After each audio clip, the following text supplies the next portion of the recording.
So today what we are going to do, we are going to learn about the modifiers which we are not able to cover in our last session.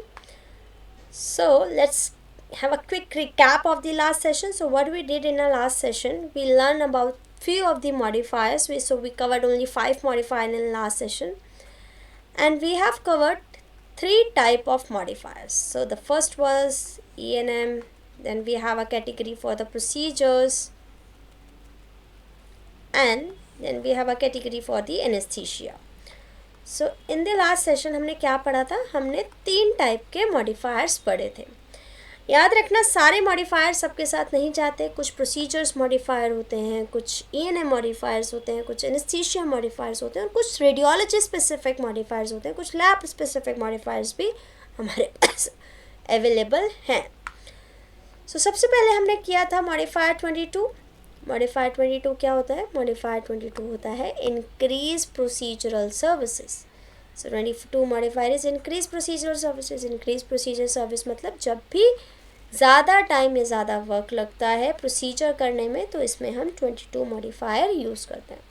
So it's increase procedural, तो definitely ये procedure के साथ जाएगा, यानी कि 100 to 600 की CPT के साथ ही ये जाएगा. Then we studied about the 23 modifier, that is unusual anesthesia. Unusual anesthesia में हमने क्या पढ़ा था? जब भी किसी पेशेंट को जनरल एनेस्थीसिया दिया जा रहा है because of the unusual circumstances, just because patient is not able to cooperate and so young that patient is not able to bear the procedure, having very tough conditions, so in those cases we have to give the general anesthesia for the procedure where even the local anesthesia or the regional anesthesia is not sufficient or not required even. So in these cases we have to use the modifier 23. तो 23 modifier सिर्फ anesthesia के साथ जा सकता है, ताकि और कौन सा anesthesia 00 की सीरीज़ के साथ जा सकता है, ताकि हम ये रिप्रेजेंट कर पाएँ कि भाई पेशेंट को जनरल एनेस्थीसिया दिया गया है जबकि एक अनयूजुअल सर्कमस्टांसेस में यहाँ पे एनेस्थीसिया की रिक्वायरमेंट नहीं थी. Then we have studied about the modifier 24. Modifier 24 is unrelated evaluation management service during the post-operative period. This is very important to learn this. So 24 modifier सिर्फ post-op period में use होता है. अगर आपको post-op के बारे में ज़्यादा याद नहीं है तो आपको भी पिछली वीडियो ही देखनी पड़ेगी. Then we have learned about the 25 modifier. 25 modifier means separate E&M during the same day procedure. So अगर एक दिन पे प्रोसीजर हो रहा है, माइनर प्रोसीजर हो रहा है, और एक दिन पे सेम डेट पे E&M हो रहा है, तो आपको E&M के साथ 25 लगाना होगा रिप्रेजेंट करने के लिए कि भाई ये जो E&M दी गई है ये सेपरेट है with the procedure which is performing on the same date of service. इसके बारे में भी ज़्यादा पढ़ना है तो आप पिछले वाली वीडियो देख लो, otherwise you can read these presentation. Just pause the video and read the presentation so that you can get the idea. Next we have studied about the 57 modifier. 57 modifier एक ऐसा modifier होता है वो हम जब use करते हैं जिस दिन decision for surgery होता है. और याद रखना है कि 57 सिर्फ तब यूज़ होता है जब 24 आवर में या तो सेम डेट या नेक्स्ट डेट पे सर्जरी हो. ऐसा नहीं हो कि आज सर्जरी का डिसीजन ले रहा है और सर्जरी हो रही है आपकी 10 दिन बाद, तब आप 57 लगाओगे. No, we have a time limit. या तो सेम डेट पे सर्जरी हो जाए या फिर next day emergent surgery doctor को करनी पड़ रही है और डिसीजन फॉर सर्जरी E&M के टाइम पे लेना पड़ रहा है. तो हमने सिर्फ ये 5 मॉडिफायर्स पढ़े थे. Now let's proceed with another one. So after the 25 we have covered the 57. Now let's start with the modifier 26. Modifier 26 is a professional component. जब भी कोई प्रोसीजर हम बिल करते हैं और उस प्रोसीजर के 12 कंपोनेंट्स होता है, यानी कि उसका टेक्निकल कंपोनेंट भी हो सकता है, उसका प्रोफेशनल कंपोनेंट भी हो सकता है. मोस्टली ये सर्विसेज रेडियोलॉजी में होती है. सम टाइम आपको मेडिसिन में भी देखने को मिलेगी, जैसे कि ECG वगैरह हो गया, कोई भी टेस्टिंग वगैरह हो गई. टेक्निकल कंपोनेंट वो होता है जैसे कि हमने एक्सरे किया, तो एक्सरे की मशीन को यूज़ कैसे करना है वो किसको पता है? वो एक टेक्नीशियन को पता है कि how to do the x-ray. Maybe MD is able to do the X-ray, but the actual person who is going to do the X-ray is a lab technician. और जो भी एक्सरे ऑपरेटर होगा वो आपका करेगा। तो जो एक्सरे ऑपरेटर होता है, he is not able to read the report, he is just able to give the scans और एक्सरेज कर सकता है वो। तो जो एक्सरे ऑपरेटर होता है, आप उसके लिए 7 सीरीज़ का जो रेडियोलॉजी का एक्सरे का कोड बिल करोगे, आपको उसके साथ पीसी मॉडिफायर लगाना पड़ेगा टू रिप्रेजेंट कि भाई हमारे एक्सरे ऑपरेटर ने सिर्फ एक्सरे किया है, उसने अपना कोई प्रोफेशनल कंपोनेंट यूज़ नहीं किया, उसने कोई अपनी professional skills to interpret the report उसने कोई यूज़ नहीं करी है। सो 26 मॉडिफायर रिप्रेजेंट करता है जब एक प्रोसीजर का एक पर्टिकुलर प्रोफेशनल कंपोनेंट, एक होता है ग्लोबल प्रोसीजर, मोस्टली एक्सरे का होता है। चलो एक एग्जांपल देख लेते हैं। Let's say patient is coming for the X-rays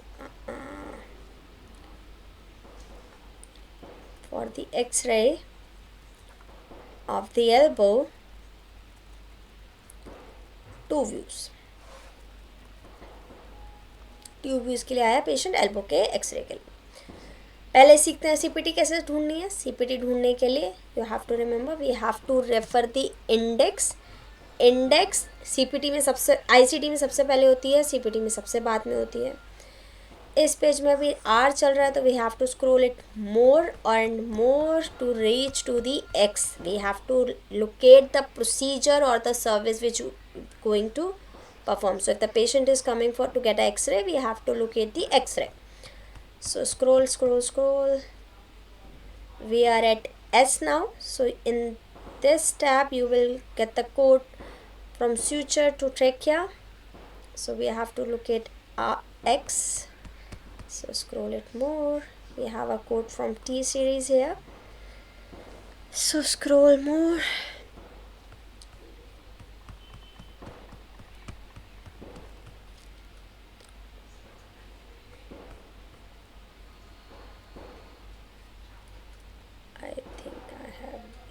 Here we go. This is an x-ray. Under the x-ray we have to look for the elbow because patient is coming to get an elbow x-ray. So x-ray, we have an abdomen, we have to look E. Here we have a with contrast, so we have to neglect these terms. Here we go. This is our elbow. We do have an elbow here, but we have to neglect this because this is a part of the with contrast. So we have to neglect that. So our code should be from series S73070 to 73080. Now let's pull up this code and see which one is a valid code for this condition. So 72070.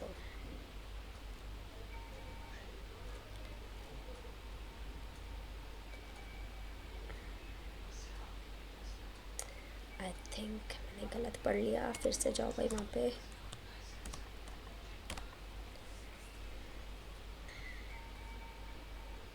Seven 3070, let me right it down here.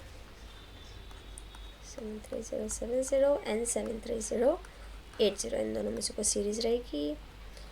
तो भाई कहाँ पे जाना है हमें?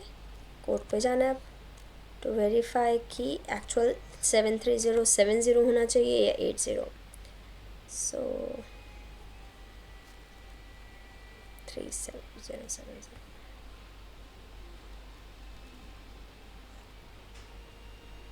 Here we go.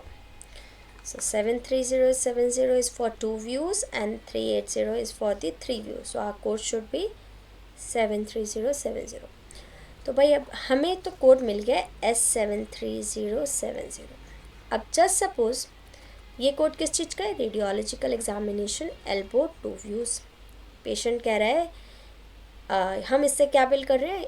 X ray हुआ है elbow का 2 व्यू का। बट जस्ट सपोज हमारे डॉक्टर ने सिर्फ एक्सरे को रीड किया है, हमारे डॉक्टर ने एक्सरे किया ही नहीं है, तो उस केस में हम क्या करेंगे? उस केस में इस सीपीटी के साथ हम 26 मॉडिफायर लगा देंगे टू रिप्रेजेंट कि our provider just give the professional component. हमारे डॉक्टर ने सिर्फ प्रोफेशनल सर्विसेज, प्रोफेशनल कंपोनेंट दिया है इस प्रोसीजर का टेक्निकल का जो कंपोनेंट था यानी कि एक्सरे करना, वो हमारे डॉक्टर ने नहीं किया है। तो जब भी ऐसा होता है कि कोई पर्टिकुलर प्रोसीजर डुअल कंपोनेंट वाला होता है जिसमें टेक्निकल कंपोनेंट भी रिक्वायरमेंट होता है, यानी टेक्निकल स्किल्स की भी रिक्वायरमेंट होती है और प्रोफेशनल की भी, उसके इंटरप्रिटेशन प्रोफेशनल कंपोनेंट आप तभी लिखाओगे जब डॉक्टर लिखेगा कि I did the interpretation of that report. तो आप उस CPT के साथ 26 लगा दोगे दिखाने के लिए कि भाई हमारे डॉक्टर ने सिर्फ इंटरप्रिटेशन करी है। सो 26 मॉडिफायर हम सिर्फ तब यूज़ करते हैं जब वो डुअल कंपोनेंट होते हैं प्रोसीजर के। तो उसमें फिजिशियन का कंपोनेंट भी होता है और टेक्निकल कंपोनेंट भी होता है। टेक्निकल कंपोनेंट का क्या मतलब हुआ, जैसे कि इक्विपमेंट होना, सप्लाईज होना, टेक्नीशियंस, ये सब के टेक्निकल कंपोनेंट्स हैं। प्रोफेशनल रिपोर्ट बनाना, उसकी इंटरप्रिटेशन करना, वो प्रोफेशनल कंपोनेंट है या फिर फिजिशियन कंपोनेंट भी बोलते हैं। तो ऐसी CPT जो एक ग्लोबल CPT होती है उसमें हमें 26 मॉडिफायर लगाना होता है to represent that our doctor just gave the physician component और the professional component of that service. Our doctor does not provide the complete service.